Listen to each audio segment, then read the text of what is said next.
Hello, everyone. My name is Mark LeDuc of SAE International's Engineering Event Staff, and on behalf of the SAE Detroit section, welcome to the inaugural Urban Mobility Roundtable Series. The goal of the Urban Mobility Series is to convene the automotive supply chain, product producers, and city planners, and have that critical conversation necessary to bring smart and connected vehicle into the smart infrastructure ecosystem as requested by the consumer.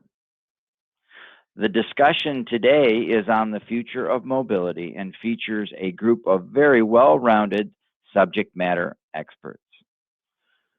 The purpose of the SAE Detroit section is to generate local activities such as this discussion that extends SAE benefits to almost 6,000 members into the Detroit area.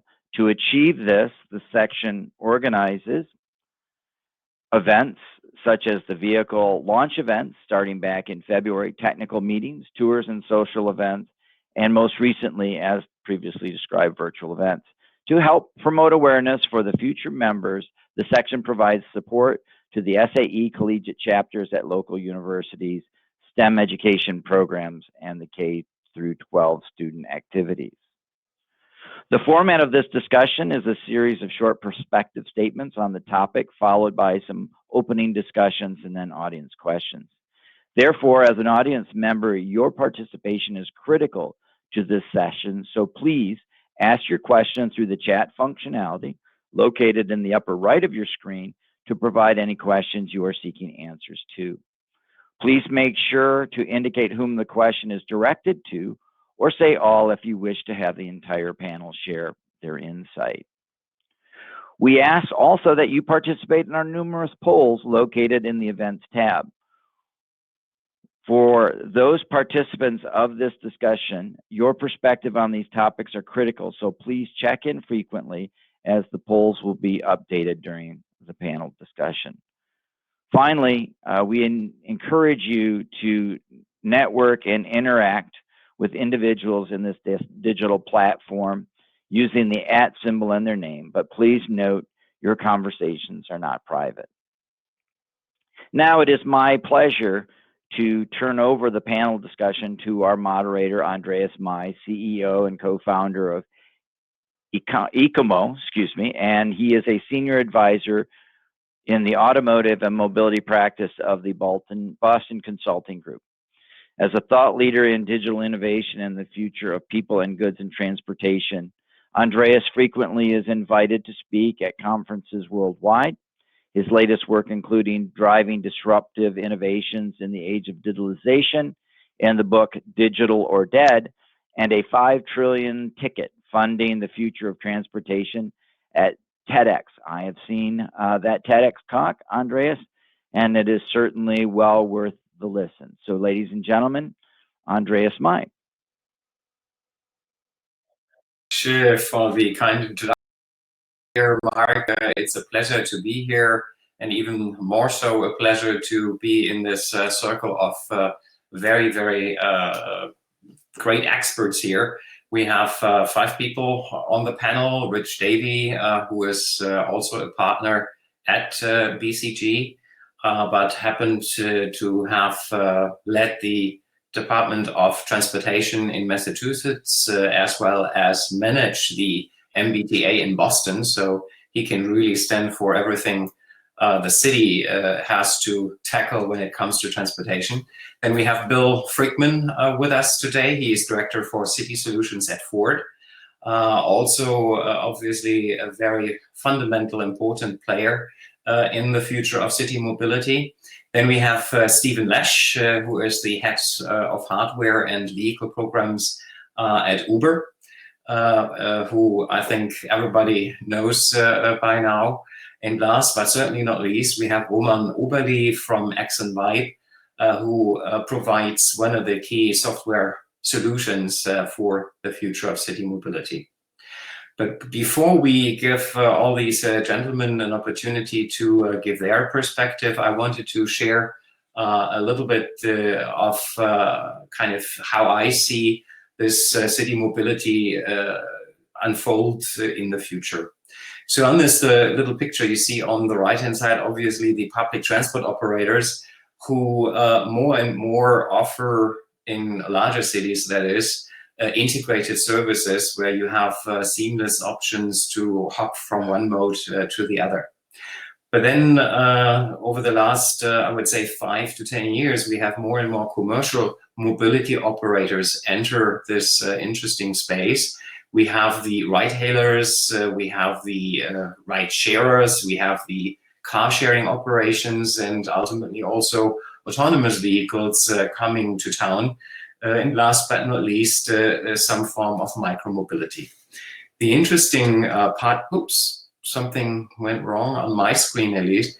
The interesting part is that those provisions of services are mostly disjointed. Yeah? So what I see happen in the future is really more a concerted effort. And Mark, if you want to advance this slide to the next build-up, please, where everything is more or less focused around the customer, a service that may be offered as a monthly pass, like in Bordeaux, for instance, augmented by certain services that you pay for per use, but it's all geared towards the customer. And in my view, a city mobility as a service operator, as I call it here, has to be the guardian of making sure that transportation is truly cross-modal. Transportation remains to be affordable and equitable for the people in the city,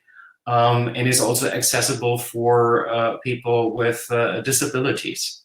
And in that sense, this P3, as I call it here, public-private partnership, is probably very well suited to manage the identities of their customers and the payment, to provide the necessary incentives to make sure that the system works properly and people make the right decisions to use the system, to plan, book, pay for, and manage the entire trip throughout their journey across the city, but also provide disincentives for some things that may happen, single occupant vehicles, for instance, occupying the roads. With autonomous vehicles, more empty miles are likely to come about. And so there needs to be a mechanism to disincentivize the ability of people to use single occupant vehicles. And last but not least, the data also needs to be managed and made available to everybody. Who is best suited to manage such a vehicle, such an entity? It's truly, I believe, the city that needs to be here in the driver's seat, not kind of only because of the fact that we need funding. So transportation is not truly a very profitable business at this stage. And for every dollar that is spent to provide public transportation, 67 cents needs to come from public funding sources. And lastly, I believe there's also a role for enterprises who take advantage of these transport systems in cities for their employees.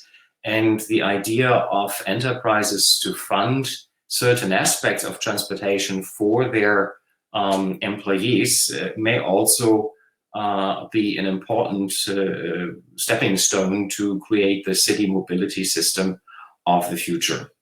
Overall, this could then create an economic and sustainable city mobility services that are delivered across all modes. And this public-private partnership could, as such, also serve as the safeguarding for the societal objectives that always need to be top of mind when providing such services. So that was a mouthful, but with this, let's give every panelist the opportunity to share with us the perspective that they have about this topic. And Rich, if you are ready, I pass the baton over to you. Stage is yours. That's great. Thanks, Andrea. Yeah, so maybe just a couple of reflections before we get into conversation this morning, and delighted to be with all of you. As Andreas mentioned, not only am I a consultant in the space, but also as an operator on the transit and state transportation in Massachusetts for a number of years. But I think one thing I wanted to anchor us on was, and by the way, this survey you have in front of you is actually pre-COVID, which I'll talk about just in a moment, but looking at what in the United States at least, what the urban modal share might look like over a 15-year period, anchoring us to 2030. And, from our research and our analysis, I mean, our conviction is that you're going to see, a pretty substantial move to new mobility options, particularly autonomous electric vehicles, for example, and to the detriment of things like the private car and public transport as a share of, mobility options in cities. Micromobility, for example, we believe will continue, but will probably cap out from a volume perspective. And walking and bike riding will certainly be partly replaced by micromobility modes. Of course, this depends on where you are, right? I'm a Bostonian, but now sitting in the city of Phoenix right now, and candidly surprised at how few sidewalks I've seen in my travels around here the last few days. So depending on where you are, obviously in the U.S. or frankly globally, this will certainly change. But I think the reality is that private car, and we'll certainly hear from from Bill and Forrest's perspective, no doubt. But certainly public transport, which I'm very familiar with, it has certainly a reckoning coming. And again, that was pre-COVID. I think now with COVID, we're watching consumer sentiment be concerned about whether it's proximity to travel or cleanliness. And there are studies out there that show, I think largely that's those concerns are not true in public transit, but perception is reality. So there will be a reckoning, I think, for public transit unless we rethink some of how they're partnering and how they're delivering their model. But I'll leave that to a conversation later on the panel. But by and large, the bottom line is clearly things are changing, and I think for my question and my thinking over the next hour or so will be, how ready are cities and transit agencies in the U.S. and globally prepared to meet these challenges. I'd love to stop there and kick it over, I think, maybe to Roman for his perspective, if I've got the order right. But please, I'll turn it over to Roman.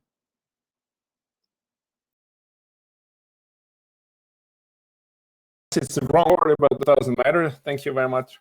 I'm Rich to handing over it to me. So I'm Roman, the CEO of Axum Wipe, a Swiss-based company, and we did develop mapping technology and sold it to Google Maps in 2006. And we did get a chance to get our thoughts around what our user interested in regarding mobility system. We realized that a lot of the daily mobility, especially in urban areas, is quite habit-driven. So people tend to do the same journey at pretty much the same time with the same vehicles.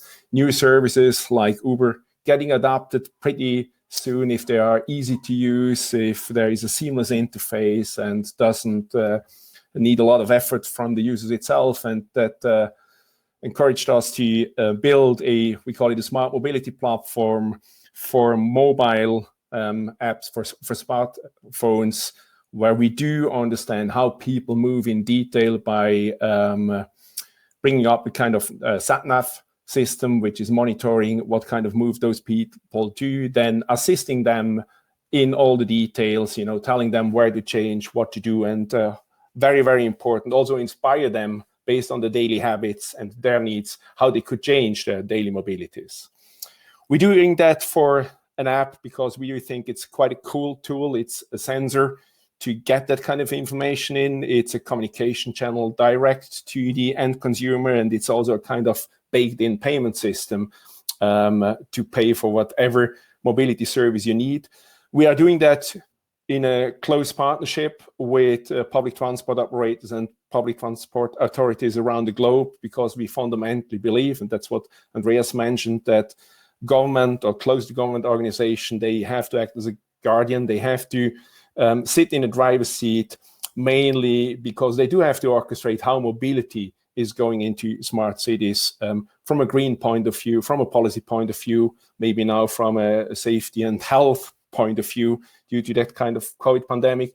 And we also did recognize that combining the surrounding commercial stores with mobility is a new way of funding. But I will hand over to Bill Frickman now and see what his opinion is here. Thank you. Good morning, everybody. Thanks for the opportunity to bring us together, Mark. Just to give a brief intro, of course, the vehicles of the future will engage in an ecosystem, in a manner which the vehicles of our youth, let's say, at least those of us that have a few years, the vehicles of our youth did not. So at Ford, our City Solutions team plays a role in engaging with our public partners to help develop that ecosystem. Now, of course, transportation is essential for our lives, and we all have different needs. Successful mobility systems will provide many choices across the metro area, from an urban core to the fringe of the suburbs. Now, today, of course, we find ourselves in a very challenging time. To be sure, COVID has exposed weaknesses in our mass transit system. So many were left with challenges of how to get to work without using that transit system upon which they had relied. But I'm a firm believer that we are, in fact, at an inflection point where the opportunity for improvements in transportation and mobility are so very promising. So looking forward, we see public stakeholders that are starting to demand mobility systems that are more equitable, accessible, and sustainable. We see that on the horizon, and my team, in fact, is engaging with cities every day. By working collaboratively with cities, we have the opportunity to in fact, create cleaner, more equitable, more accessible mobility systems. These should be seamless systems that meet a wide variety of needs, strengthening our communities and allowing people access to opportunity. Given how diverse our cities are, from dense urban cores to the suburban fringe, we need to provide many different solutions: micromobility, transit, ride hailing, private cars, and each of these have different costs and distance trade-offs. In doing that, the mobility system is able to adapt to individual needs. Our solutions certainly should be accessible to people of all abilities to be effective. Again, opportunities to improve accessibility for all. So investing in infrastructure should be done cohesively, including sidewalks, bike lanes, intelligent pickup and drop-off zones for the AVs of the future, allowing, again, for that seamless experience. In dense urban areas and along key corridors, targeted investment in infrastructure that supports connected and autonomous vehicles can increase efficiency and accessibility by prioritizing shared vehicles and transit. And finally, we know that the future urban mobility system must also be sustainable at its core. And the electrification of our vehicles will accelerate as consumers seek to lower carbon emissions. We all recall that at the dark days of COVID, which unfortunately we find ourselves in again, but in the spring, the news of clear air in California, for example, that hadn't been seen, mountains that hadn't been seen in years, and consumers really recognize that. So there are significant opportunities with electric vehicles. Again, we find ourselves in challenging times, but the future holds great opportunity. It was Henry Ford who said a century ago, "The freedom of movement drives human progress." Ford continues to be committed to that freedom of movement and how it is central to driving human progress forward. So thank you again for the opportunity to spend some time and chat about mobility. I think lastly, I'm going to turn it to Stephen to give his brief intro. Thanks, Bill. I think from the various panelists, you've been able to see that it's going to take a combination of technologies to take urban transportation to the next level. I'm going to talk a little bit on my views around autonomous vehicle tech. As Andreas introduced me, I work for the Uber Advanced Technology Group, and actually starting tomorrow, Uber ATG is being acquired by Aurora. So still very much in the autonomous tech space. I think there's a couple reasons that autonomous tech is going to be a piece of this broader ecosystem for transportation. First and foremost is safety. Right now, miles traveled by human-driven vehicle are substantially less safe than miles traveled by a bus and rail or in plane. And of course, often for the individual, the massive flexibility and in most cases time efficiency of traveling by road in a vehicle point to point, outweighs the safety risk. And in fact, most travelers don't even really consider safety as a factor, but there is a huge opportunity there. AV tech can really help safety in road miles by eliminating the large percentage of accidents that are caused by human error and attention. Autonomous vehicles also, of course, have extremely flexible routing, and this really complements the mass transit infrastructure, which is completely inflexible in routing. And it's highly efficient mass transit for about 90% of the journey, but it doesn't provide a solution for that classic first last mile problem that AV tech is ideally suited for. I think often AV tech is kind of lumped into an individual transportation mode, but it does need to be thought of as working as a fleet. So for example, many mass transit systems go to reduced stops or stations at night. London's a great example of this. A fleet of AVs can time their positioning at these stops to coordinate. They can arrive just in time for a pickup if they're notified that a passenger is already en route on a subway or light rail system. And some of my fellow panelists have already been talking a little bit about this, tech to connect and this multimodal vision where you book a single ticket that's a combination of modalities. AVs can also be a low-cost way to provide access to transportation. Many people don't live close to mass transit hubs, and expanding mass transit networks is neither practical or affordable. And so AVs can be that low-cost solution for people who can't afford to own, operate, or park a vehicle to get to a mass transit hub. And finally, autonomous vehicles can help accommodate people who are unable to drive themselves or can't navigate the walking and standing required by mass transit systems by providing them with point-to-point service. So AV, I think, is a tech that we should think of as playing a key role due to its specific attributes in a mass transit system. And with that, I'll pass it back to Andreas.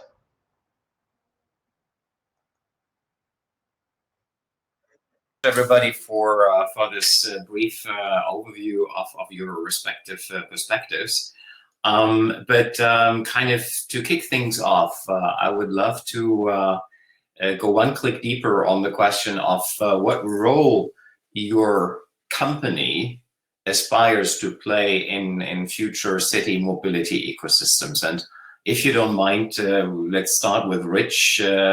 From your perspective, what role do you aspire to play as BCG?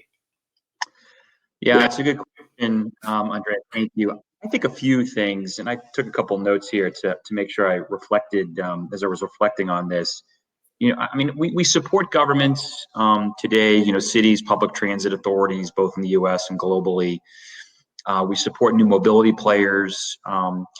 We support automotive, transport and infrastructure companies sort of across the value chain. And I think what BCG really aspires to do is to be a convener among and with those groups, a counselor to those groups and organizations, and then really a research partner as well. And that has manifested itself in a number of projects and work that we've done across, again, the public and private sector. And, a couple I'll just maybe mention that are in the public domain. We did some work with the World Economic Forum and the city of Boston over a 3-year period, looking at what the impacts of autonomous vehicles would be in the city, both either at the level of for example, like an Uber, providing those services from the pool car perspective, potentially, to individuals who own autonomous vehicles and either use them or deploy them themselves, for example, for delivery or for pickup and drop off. And so thinking through that challenge for the city was a really interesting one. And as I mentioned at the top, as a Bostonian myself, I was sad to see that without government intervention in our research, that my neighborhood in particular would probably see an uptick in traffic, not a downtick in traffic, given some of the behavioral modeling that we did. And so, we can't all predict the future. A year ago, we would have been together having this conversation and not knowing that we would be on a lockdown or a shutdown and the world would have changed. But I think what we try to do with our clients is to help them think about what the potential future is, and making sure that they are best positioned through a business strategy, through their own corporate culture, from an agility perspective, for example, that they're ready to adjust. So that's what we aspire to be, and I hope for some on the phone, both panelists and participants. I think some may have worked with BCG in the past, and I hope that we have been able to provide that kind of advice and insight that allows the end users to be better satisfied with products and services that are being offered, and frankly, more specifically, that we're ultimately improving the lives of citizens around the world when it comes to mobility options. So that's what we aspire to be. Yeah, great. And moving on to Bill. Ford is obviously a household name here in the United States and globally, but best known for selling cars to people. In this new shiny world of city mobility, what do you see Ford doing in this space, Bill? Yeah, thank you, Andreas. We established our mobility group. Well, we've been thinking about mobility for years and established our mobility group in 2016. And because we do see a very important role for Ford in the future of mobility. Just to give you a couple examples, of course, we are a player in the micro-mobility space. We own Spin as a scooter company that operates in over 60 markets in North America and Europe today. We have Transloc, which is a fixed schedule and on-demand transit operator. And of course, we're making, the company's making significant investments into the development of autonomous vehicle technology. I think that the secret sauce there is not the individual parts, however, it's how we can, plug in those components, those offerings, be it micro-mobility, shared transit, and autonomous vehicles into a much more integrated ecosystem, as I touched on earlier. So Ford definitely sees a role in the world of mobility, if you will, 2.0. Yeah. No, absolutely. And moving over, thank you, Bill. Moving over to Steve. But if you don't mind, Steve, could you answer that same question from the perspective of Uber? Because I think Uber was really kind of the up-and-coming company when it came to new forms of city mobility. What role do you see Uber play in such an ecosystem? Because it has to be an ecosystem, is I think what we heard everybody say. Maybe I can answer that in a couple of directions. First, Uber, the rideshare company, is already expanding into this, trying to connect this multi-modality. So in some cities, you're able to book end-to-end, mass transit tickets and to Uber, and already, modeling with human drivers some of the benefits that I talked about in my introduction, around AVs. In other words, if you have, as part of the overall ecosystem, a mode of transportation that can be tailored and flexible and accommodating, that can actually work effectively with other modes of transportation. As I also said in my opening, actually starting tomorrow, Uber ATG, which is the autonomous vehicle part of Uber, is being acquired by Aurora. So I'll be starting tomorrow as an Aurora employee. And Aurora's mission is very focused on this AV driving technology, providing it safely, quickly, and broadly. And so the Aurora mission is to provide that autonomous driver that can be then plugged into a personal use vehicle for part of a rideshare network, or a delivery vehicle, or a freight vehicle. Very good, very good. And moving over to Roman. Roman, you very nicely explained that you have this app that rules them all, as if I understood this correctly, an app that basically stitches together all aspects of transportation in a city. And in that context, what role does your company play is it like let's call it arms dealer? You provide your solution to third parties and let them manage the system, or is it more than that?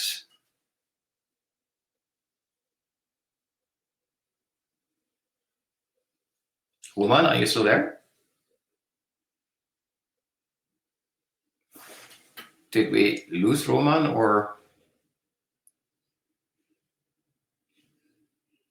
Roman, are you still there? Sorry, Andreas. I couldn't unmute my button, but now it's working. Sorry for that. It's definitely more. So on one hand side, we try to enable with our technology government or corporates close to the government, like public transport operators and also public transport authorities, to orchestrate the mobility in their area across all different mode of transports, including private car usage, including shared mobility and mass transit.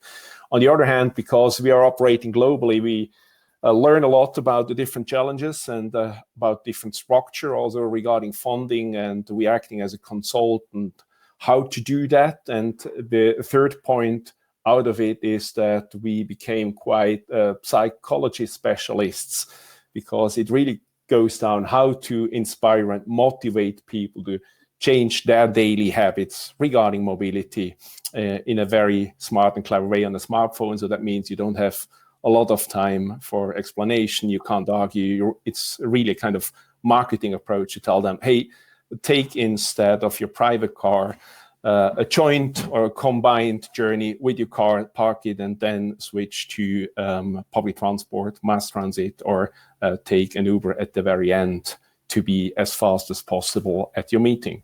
And that's what we are doing. So we are an enabler of that kind of company to orchestrate mobility in urban areas. And on the other hand side, orchestrating also means to discuss policies versus the pure needs of the user. Mm-hmm. Yeah. Oh, I see. Very interesting. Then let's kind of switch gears a moment and talk about innovation in this space. Yeah, obviously, autonomous vehicles are kind of an easy innovation to name here. But Bill, reflecting at the recent innovations in this city mobility space, what innovation do you think is really key to truly transform future city mobility systems? Yeah, thank you, Andreas. Again, I think the theme you're hearing is one of ecosystem and opportunity to, again, address improve equity, transit equity, accessibility, and support climate change initiatives. If you think about innovations that can transform mobility systems, I think innovations with shared and micro mobility have an opportunity to clearly address gaps in today's mass transit systems. By addressing those gaps, deliver transit solutions that are more efficient.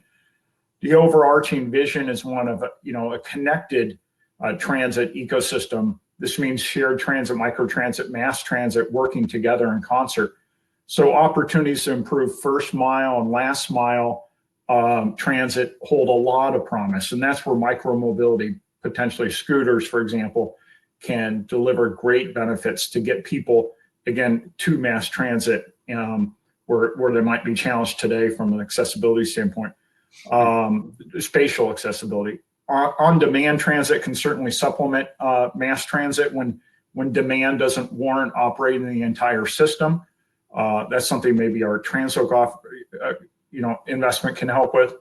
And then clearly the advent of electric vehicles holds so much potential once we see the continued investment and emergence of a capacitized grid to handle it and sustainable charging infrastructure. Lastly, in terms of innovations, one thing that we're working on is safety as well. Pedestrian and bicyclist and vehicle safety is always paramount, certainly for all of us. And to that point, approximately in the US in 2019, there were 38,000 traffic deaths, if you will. About 30% of those were bicyclists or pedestrians, unfortunately, so not in the vehicle. we are integrating our connected vehicles data, external pedestrian and bicyclist data, crash data from states to identify hotspots, if you will, in the current highway and road ecosystem, and help transit planners with identification of those hotspots address proposed potential remedies. So again, if you think about the advent of data and connected vehicles, connected ecosystems, there's so much opportunity that we are just on the cusp of in terms of leveraging innovations to improve mobility for all. Yeah. Opening this question up to other panelists, any innovation that stuck out for any of you that really is a game changer here?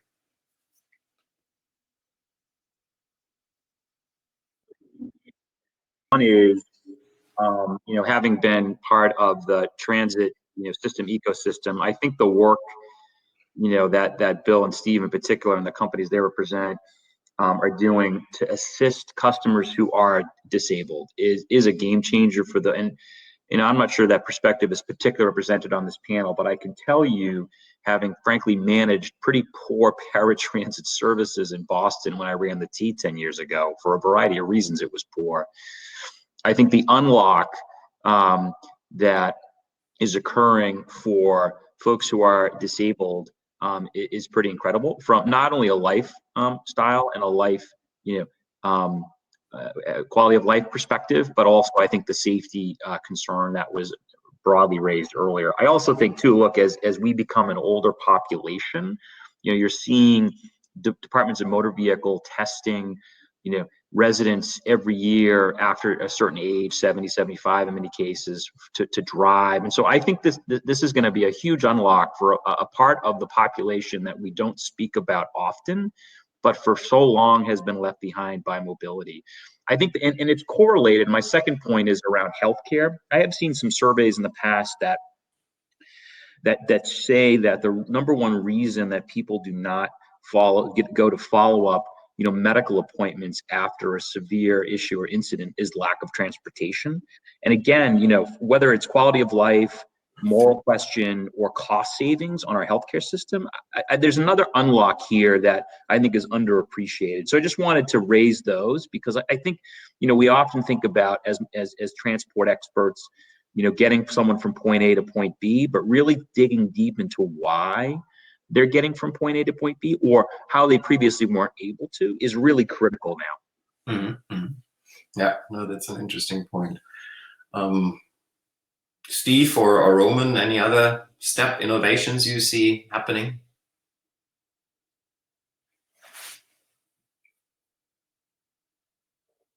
Then let's move over to the elephant in the room, and that's obviously the autonomous play here.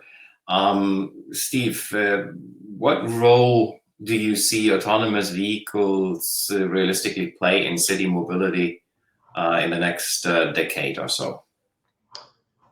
Yeah, thanks. I talked a little in my opening about, plugging into a broader network, but I do think one thing we'll see with autonomous vehicles is, not all cities are the same. So the play that autonomy would provide in a city like New York or Boston, where there is an existing infrastructure of public transportation, would be very, very different than what you'd see in Metro Detroit, where there really isn't. And so while in the cities that have an existing infrastructure to tie to, we talk about first, last mile, and frankly, I think with AVs, it's that first, last several miles, or it's snowing or raining, or you're carrying things. So, there's going to be micro-mobility that will help with first, last mile, but I think a lot of that burden will fall on AVs. And then when you switch to a city like the Detroit metro area, it's a completely different setup, right? Because now you're trying to bridge quite different distances because you can't do the majority of the trip on public transportation. And I think, as we look at the types of vehicles that we need, you may see a difference between what you need in a dense urban city versus what you need in a city like Detroit, or an area that's, a more spread out urban environment. And I think for, and Bill's probably, better to comment on this, but as Ford is looking, or other auto manufacturers, and the types of autonomous vehicles, there'll be different types depending on the urban environment they're trying to serve. Mm-hmm. Yeah, interesting. Switching gears yet again, we were talking about apps as a key element of making this city mobility ecosystem transparent to users. Yeah, I've kind of heard many times that Europe is a little bit ahead of what the US has to offer in this city mobility app space. But frankly, when I was over there recently, I had to still download 3 or 4 different apps to get access to the various mobility offerings in a city. But I think everybody accepts the fact that this universal trip planning and payment platform is really key to deliver future city mobility services.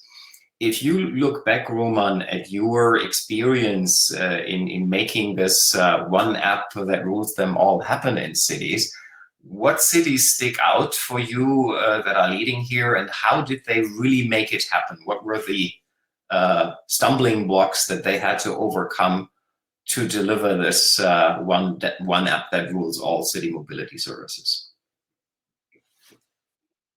It's quite interesting, Andreas, because it really depends on the different regions around the globe. If I do start with the US, so New York is a city together with MTA, which is going into that kind of space. The reason has been quite a pragmatic reason, because they had to reduce their subway services during the night hours between 1 and 3 p.m. due to the pandemic. And they still had the goal to move especially essential workers from A to B. So therefore, they ask us to integrate taxi services, which has been paid on behalf of MTA. Now they start to understand what such an ecosystem could mean. They get a little bit of taste in there. They are now coming up with consideration for underserved areas at the periphery of New York City as well.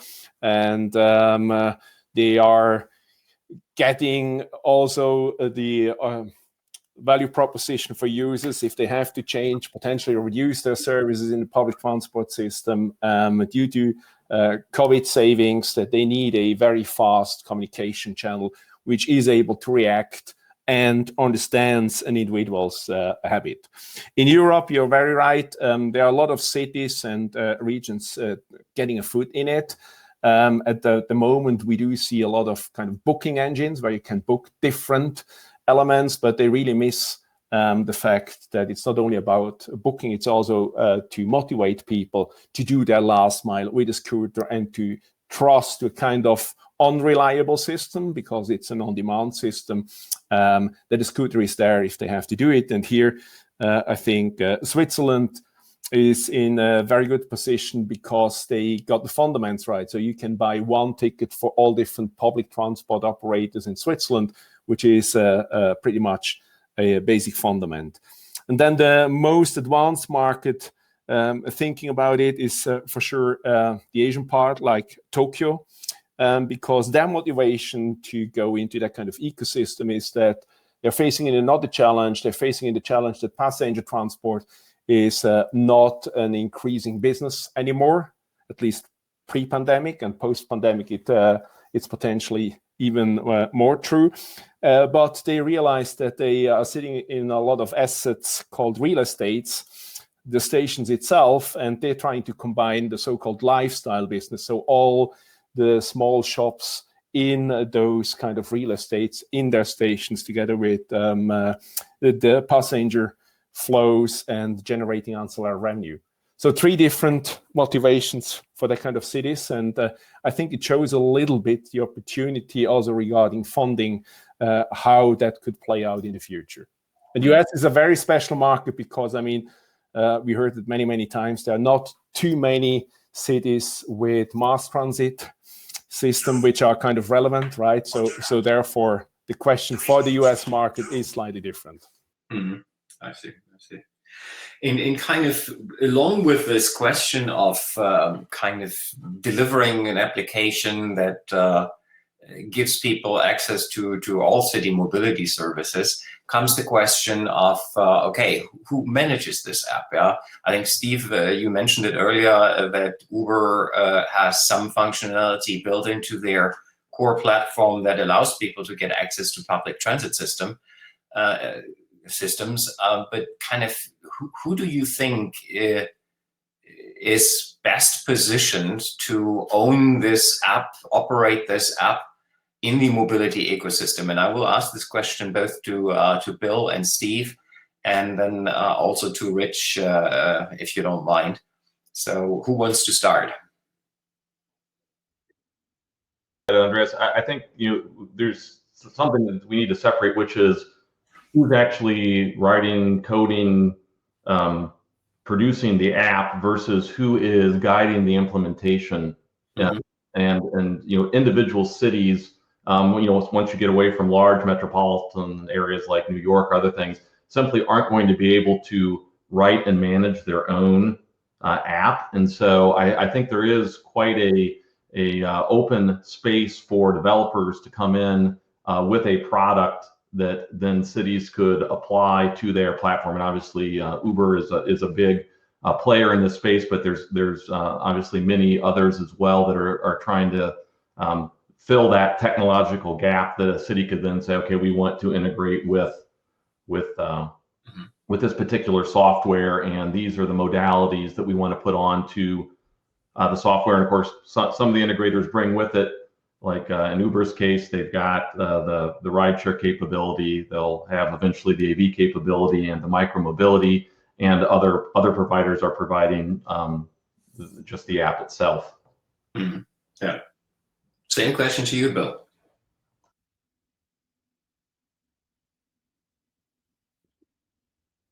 Again, our view is very much it's one of a complex ecosystem with many players coming together and operating collaboratively in a way we just haven't in the past. In the first generation of mobility in transit, clearly Ford is investing to have a seat at that table, but we'll do so with partners across many different industries as we think about, again, how we move not only people but move goods effectively in the world ahead. Again, I think there are also lots of lessons that will come out of what we've all lived through in the past 10 or 12 months here in Europe, and certainly what we've lived through here in North America with the shutdown and COVID. And there are changes from that will continue to ripple through mobility as we consider, again, how we facilitate human movement. Yeah. It's a very open playing field right now. Yeah, well, absolutely. And Rich, from your perspective, wearing a hat of a former Secretary of Transportation and manager of one of the largest transit systems here in the US. Point, and I think it will come out probably later in our conversation too, is the point of equity.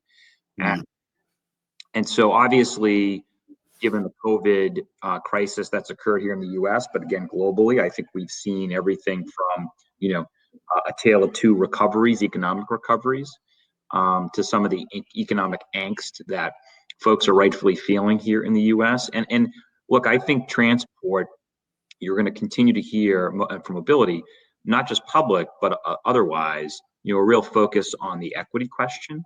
Who are we serving? How are we serving them? And at what cost are we serving them? And so, look, I think that's going to be another key question that, Ford and Uber and others, all, they have obviously needs, shareholder needs, for example, to deliver.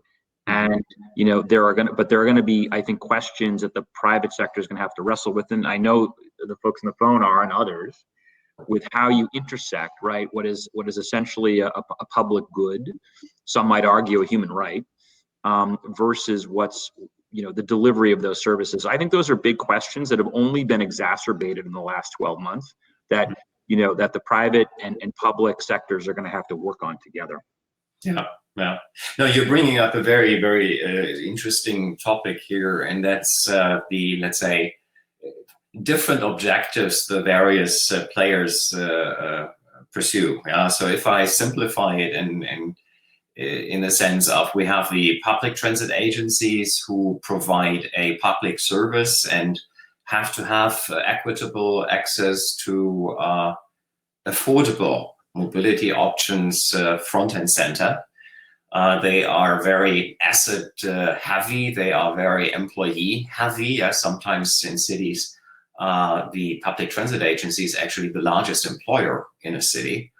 And then on the other hand, we have, and I just kind of cluster them in one big bucket here, we have the commercial operators of such services who obviously have to deliver shareholder value, and for that reason kind of decide things in a different way. They just go after the more profitable areas they want to serve and may leave some others behind. In this context, Rich, kind of how do we manage to align these detrimentally different objectives and create something for the customers that will ultimately have to be front and center of this? Yeah. Align these objectives. Yeah. The objectives, and certainly let others jump in, but the objectives I don't think are incongruent, right? In other words, governments and transit agencies, at least my perspective when I ran the T was, if someone had a better model than me, and could be more agile and deploy it more quickly, and it was as cost effective or cheaper for our customers, I was all in. So for example, Bridge, Matt George, some of you may know on the phone, who came up with the idea of, among others, of essentially providing on-demand transit, came to us with that idea at the T, and I loved it and told him it was going to take me probably 2 years and multiple negotiations with labor to get it done. So I was not going to stand in his way. Go do it, and let's see how it works together. I think that kind of partnership is really important. We saw that when Uber entered in the Boston market as well. We happened to be, and I know Uber had, let's just say, Steve, bumpy ride in some cities, but in Boston, we were big fans, in Massachusetts, big fans of Uber, and looked to support its rollout as best we could.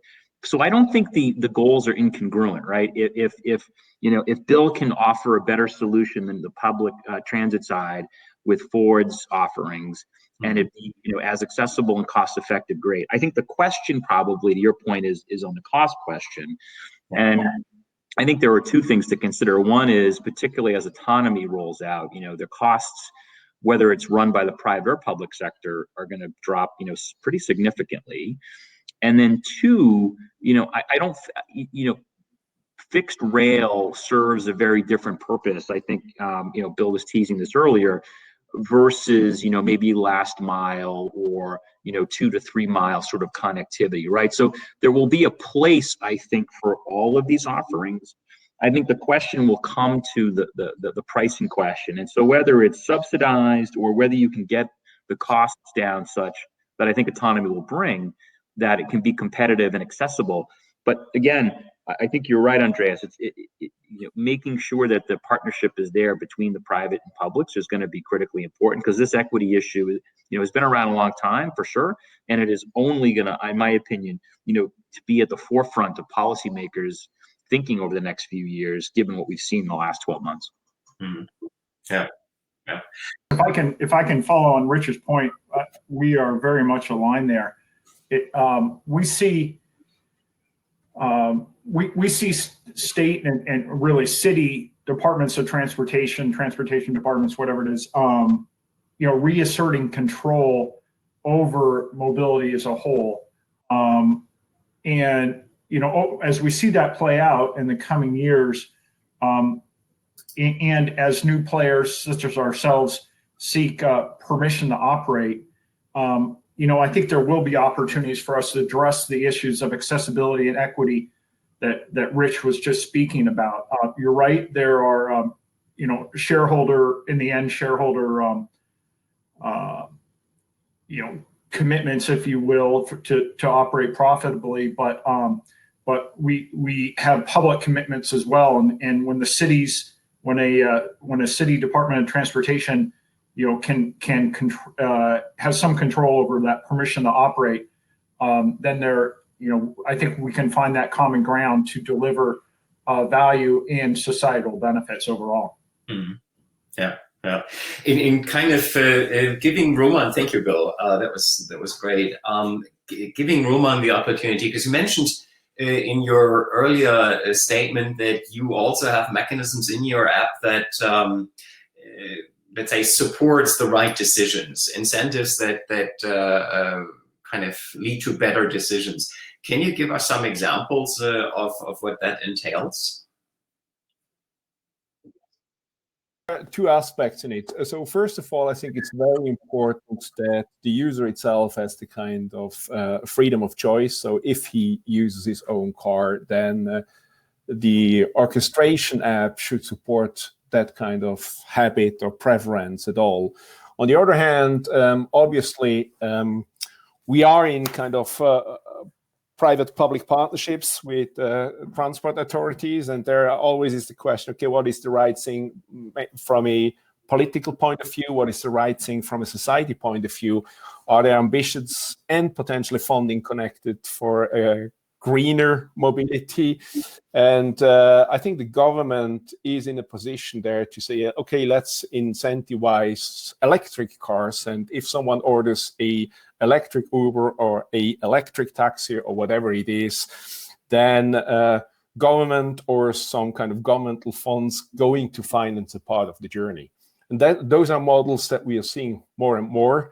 And by integrating all the kind of ancillary revenue streams, like, again, the coffee shops at stations or whatever they are, I think the governmental elements, they do get a bigger kind of freedom to incentivize you call it the right decisions, whatever right decisions are. Mm-hmm. Yeah, but kind of honing in on this a little bit more. If we look at today's cities, single occupant vehicles are really one of the key drivers of city congestion. I remember my time in Boston vividly, where kind of it sometimes was easier to walk from the hotel to the office than to take any form of Uber, Lyft, or taxi, because it was bumper to bumper, and kind of 90% of the vehicles were single occupant. Yeah. Now, if we think, if fast forward into the world of autonomous vehicles, there are studies out there that say, well, we are adding 20 to 40%, you pick your number, empty autonomous miles to the streets. Kind of in a scenario like this, what are practical solutions that you see to control city congestion in a future of autonomous vehicles zooming around? Andreas, I'll jump in. And certainly that's something we as players in the space have to grapple with, is the potential empty miles, as you referenced. But I think there are significant opportunities too, and are offsetting considerations. We know that in a city, potentially upwards of 30% of congestion is driven by private vehicles seeking parking. So if we see some shift from private vehicles to AVs, which don't have the same parking needs, they have a unique pickup and drop off needs, of course, but and therefore some infrastructure changes potentially. But we do see some offsets as you shift away from that private vehicle parking need. With the advent of, obviously, technology and the accompanying investment in smart infrastructure, we can see smart traffic systems certainly holding opportunity for, again, increased efficiencies of that overall road ecosystem. Again, if we can, not addressing the specific empty AV miles, but thinking more broadly, again, moving people from single occupancy AVs to shared transit, there may be some benefits there. And so I think there are opportunities. It's there may not be a silver bullet solution, but there are many many levers that can be pulled and employed with the right strategy. Yeah, yeah. No, that's a good point, because the parking aspect is truly a key driver of this. Yeah. Any other thoughts from the other panelists before I move on? Yeah, I would just maybe to build a little bit on what Bill was saying. I think the other thing we'll see with AVs versus rideshare today is that today's rideshare drivers are independent contractors, and so they are trying to whatever their own internal algorithm is, position themselves to make the most money while they're out working on the app, whether that be Uber or Lyft or other rideshare apps. But that's not necessarily optimizing the total fleet performance. So in other words, they may be lingering near a stadium because they know that a game is about to end. I think with AVs that are managed at the fleet level, you'll see quite a bit more optimization on vehicle positioning that will definitely help to reduce congestion and also, and again, COVID will be interesting to see how that plays out. Things like Uber Pool, which was the fastest growing feature where people were sharing vehicles, definitely has some opportunities to help reduce. And I think maybe there's a part to play, as people are maybe more sensitive now about sharing space. Companies like Ford and the other automakers, as they're thinking about their future vehicle designs, and how do you have a vehicle that can be people would still be comfortable sharing. Mm-hmm. Yeah, no, and you're bringing up, and I think Bill mentioned that earlier as well, of the vehicle design question, the question of kind of what type of vessels do we really need in the future city mobility system. Any thoughts on that, Steve and Bill? Will we see completely new vehicle designs catering to future city mobility needs? I can start out on that one. I think there's a couple areas, and one of them, propulsion's already been touched on. If you look back at the history of environmentally friendly power systems, whether that was propane, LPG, or even hydrogen, one of the reasons some of those environmentally friendly systems never really took off was that they really only worked to get started if you had a fleet of vehicles. And obviously AVs will be a fleet of vehicles, and electric seems to be right now the environmental friendly propulsion of choice. The other thing I think you'll see is that the vehicles, there'll be a shift towards vehicles that are more optimized for transport, like getting in, getting out with your things and yourself, as opposed to the personal vehicle market, which still has, of course, very understandably, quite a focus on styling and image and things like that, because people are getting the vehicle as a personal representation of themselves. Mm-hmm. Yeah. In kind of, maybe I provide a little bit more flesh on my question. Yeah, if I kind of recall last year's CES, yeah, I saw many new vehicle concepts there that caught my interest. Yeah, so ultra small vehicles, for instance, with kind of 1 to 2 passenger occupancy. I saw very versatile vehicles that can transport both people during peak times and goods during off-peak times, for instance. And I also saw scalable vehicle systems that can really adapt their capacity to the actual demand volatility during peak and off-peak. Kind of with these preamps, what future do you, Bill and Steve, see for these new vehicle types? Is this realistic, or are we going to stick to the guns?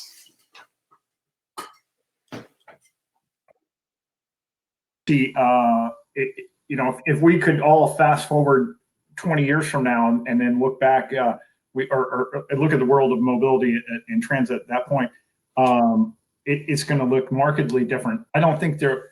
To your point, Andreas, as you set up the question, it's not there. It won't. We're not going back to the world of any color Model T as long as it's black.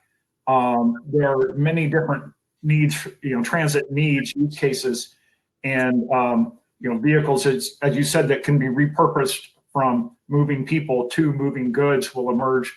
Small transit, as you saw at CES a year ago.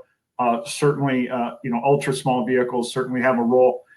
So again, my perspective personally is that it will be more likely, a world of and, if you will, multiple vehicles, form factors, contributing to mobility than clearly a single form factor. Yeah. Leaning a bit to the future with, from an Aurora innovation standpoint, one of the focuses on developing the AV technology is making sure that it works on a wide variety of vehicle types and isn't only working on a specific vehicle. Because I agree with you. I think there's going to be a number of different types of vehicles required to move autonomously. Mm-hmm. Yeah. Rich, any perspective from your view, wearing the BCG hat at this time?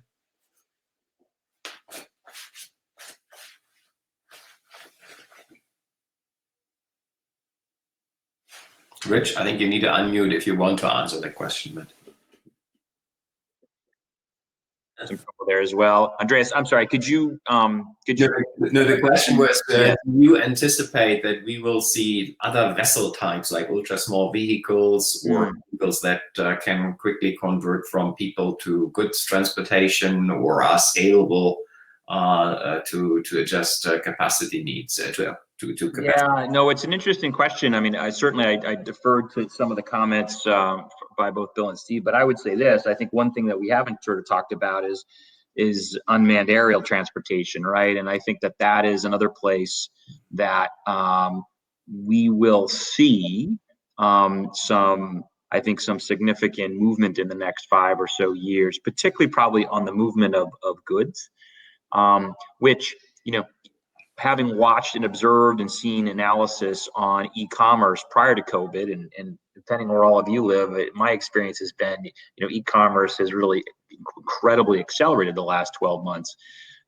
That's going to be an important part of thinking about the congestion question you asked, Andreas. So I think for me, that's an interesting question that, states and cities and government entities are only even beginning to scratch the surface. And I think that policymakers will need to catch up very quickly in order to make sure that rollout or those use cases are also, both beneficial to the public, but also not scattered and confused because there's a patchwork of regulation or oversight. Mm-hmm. Yeah. Well, that's interesting. The other question that we haven't addressed yet is if we think about just autonomous vehicles for a moment as a new mode of transportation, and if you think value chain for this AV service, Steve, from your perspective, who will plan, own, and operate such autonomous vehicle systems? Aurora's focus is very much on developing the AV technology itself. I think what we'll actually see is probably a transition that in the early days, the AV technology providers will have to be fairly involved in the value chain, just as the new technology is stood up. And then later on, you'll start to see a broadening of opportunities where the fleet is could be owned by an investment bank, it could be owned by an automaker, it could be owned by a technology provider. The value chain can be broken into a lot of pieces, and including the service piece, which I think is one of the parts of the whole AV chain actually that is going to be a very big part of the business. All those pieces can be separated, and you probably won't see necessarily the same solution in every city. Mm-hmm. Yeah. Which brings me to the question of utilization of assets. If we really look at the system today, whether it is personal cars, we're using them less than 3% of their usable time based on an hourly basis. If we drive them alone 70% of the time, as we alluded to earlier on, and the average capacity utilization is about 1.3 seats. Kind of moving over to public transportation, we have capacity utilization of between 70 and 100% during peak time. and then 10, maybe 30% during off-peak time. If any company, whether it's Ford or any other production company, would run their assets with that capacity utilization, they would never turn a profit. So looking at this from your perspective, how will we have to evolve our operating models of city mobility to deliver cost-efficient mobility services across all modes?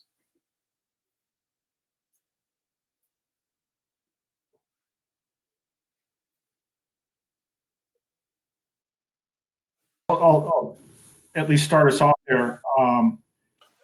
And we've talked a lot about maybe shared mobility, but just the fact that you're moving from, at least I foresee the move obviously from personally owned vehicles to just mobility as a service or transportation as a service allows us to make great strides in improved utilization of those assets, those physical assets.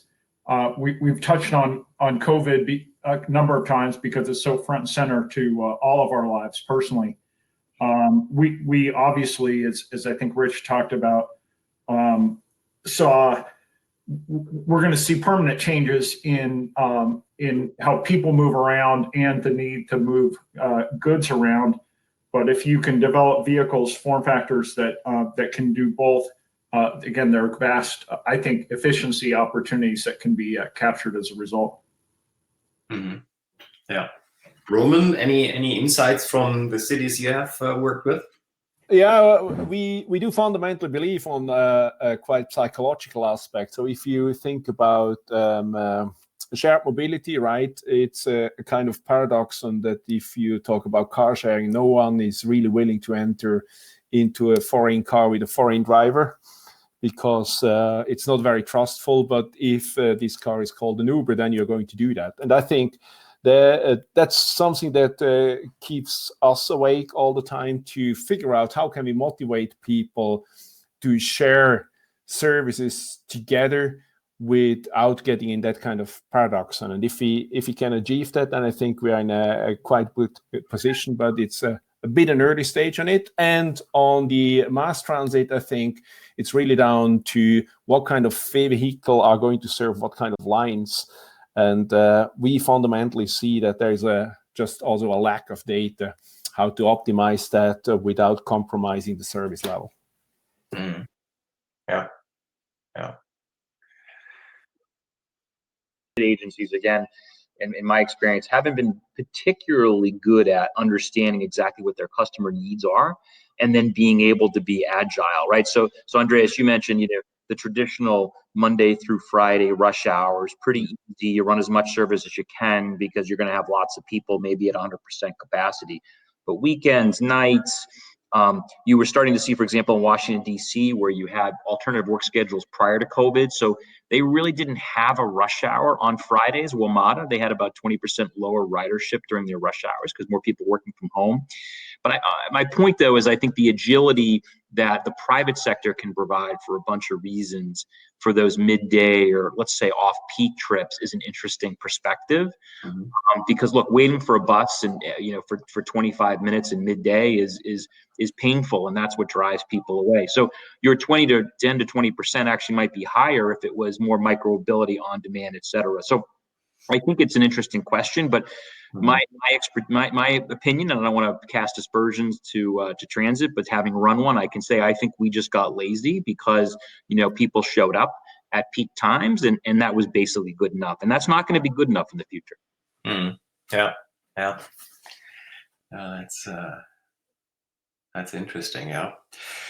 We are kind of approaching the end of our session here. I wanted to pick up one question from the audience that I think we all have in the back of our mind. But a lot of the things that we discussed here were kind of pre-COVID. COVID obviously has changed life as we know it. But kind of from a city mobility perspective, how do you see COVID change your strategy? Do you see any changes, or will we go back to normal? Maybe Bill, we start with you.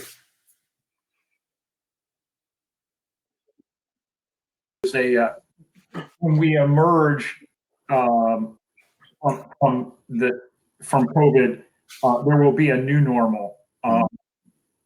Florida said we're not returning to the office in the manner in which we, appeared every day, pre-COVID, and yet we've all adapted and seen the emergence of grocery delivery and taken advantage of many different services that perhaps we didn't, meal delivery and such, that we didn't 12 months ago. So I don't see the world, there will be absolutely a new normal as we emerge, from this. And Rich, you have done some work there as well, right? For some cities that are really facing halving of their passenger. Yeah, I mean, look, I think that for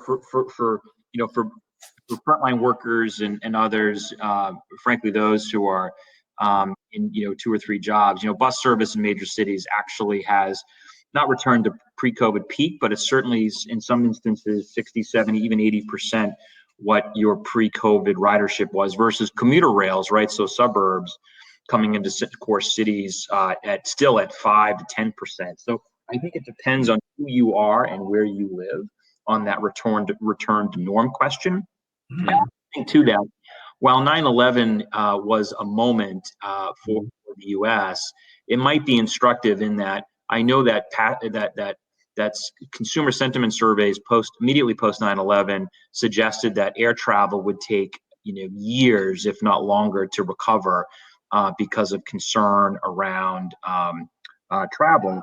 And I wonder if some of the initial consumer sentiment we saw around public transit, for example, being so negative around COVID, changes when things do get back to normal. That being said, I agree. I think it was Bill saying that major companies are already saying to their employees, we are going to change the way we work to reduce their costs, to reduce their real estate footprint. But I do think, though, that I'll be bold and say probably in the companies that Roman and Stephen have been involved in, that collision of ideas never happens, or rarely happens, unless you're physically proximate to one another. And I think that will return to the mean, if you will, on that need to be connected together again in order to not only push these ideas forward, but the next generation of ideas as well. So we'll return to a mean. It might not be exactly what it looked like in last February, but it will probably, versus what it looks like today, it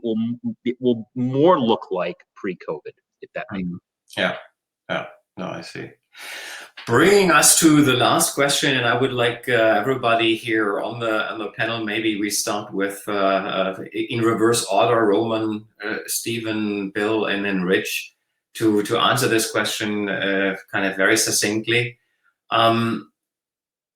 Transportation is not a very profitable business as it stands today. We learned that public transit is highly subsidized, 67 cents on every dollar we spend there. Hardly any of the, let's say, new players here are making kind of a lot of profit. Even the auto industry is not known for kind of running 2-digit net profit numbers. So looking at the future of city mobility, who do you think will pay for these city mobility services? The users? Will we see road and parking fees or taxes?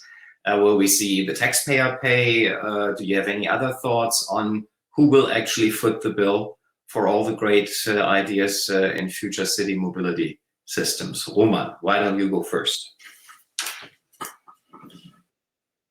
It is a kind of mix of different payers because first of all, I think fares and tolls are also a kind of mechanic to manage customer flow.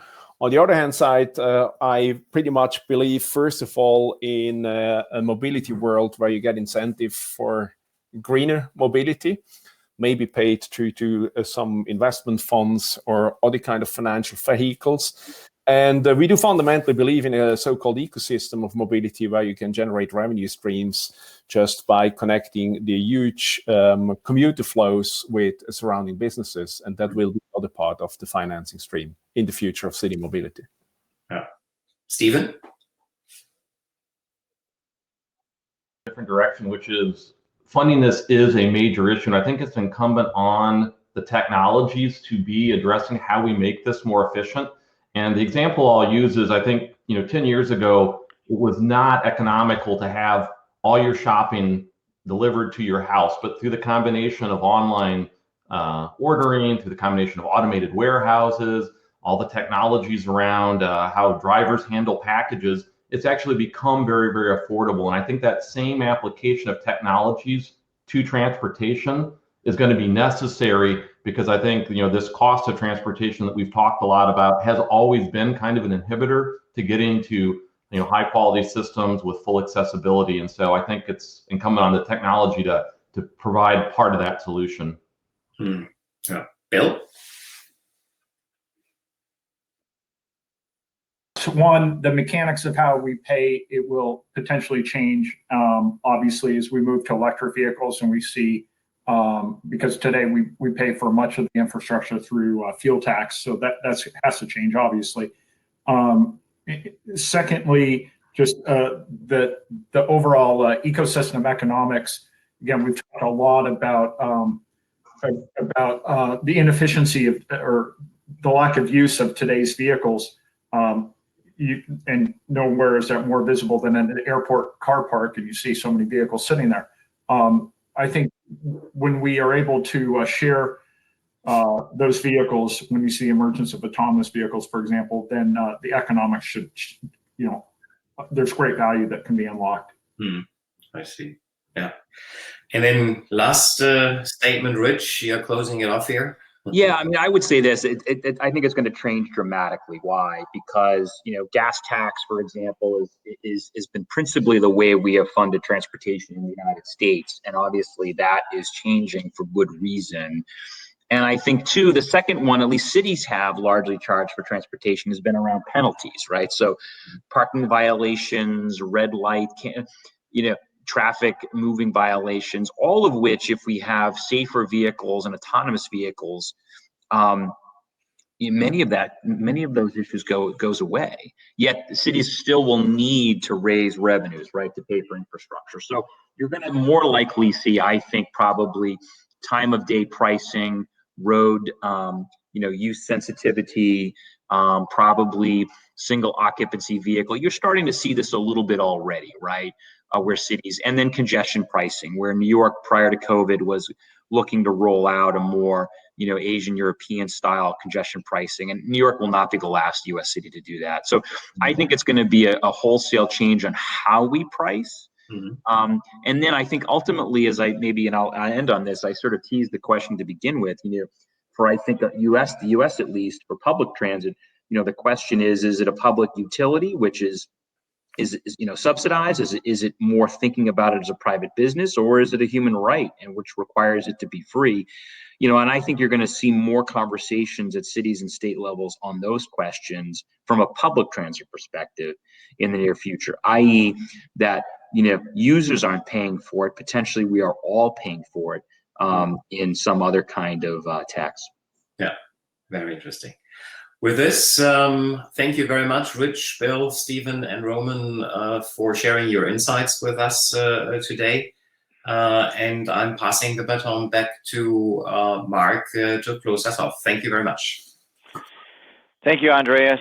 Thank you, Rich, Bill, Stephen, and Roman. Thank you all. Great conversation. Thank you so very much. Wanted to, again, make everyone aware that this is part of a multiple part series concluding with public-private partnership discussion at WCX in April. Upcoming next is the Smart City Planning Strategies, where we have brought together four city planners to give their insights on the issues of criticality for them. So thank you all very much for your time, and we will talk soon. Everyone be well. Thank you so very much.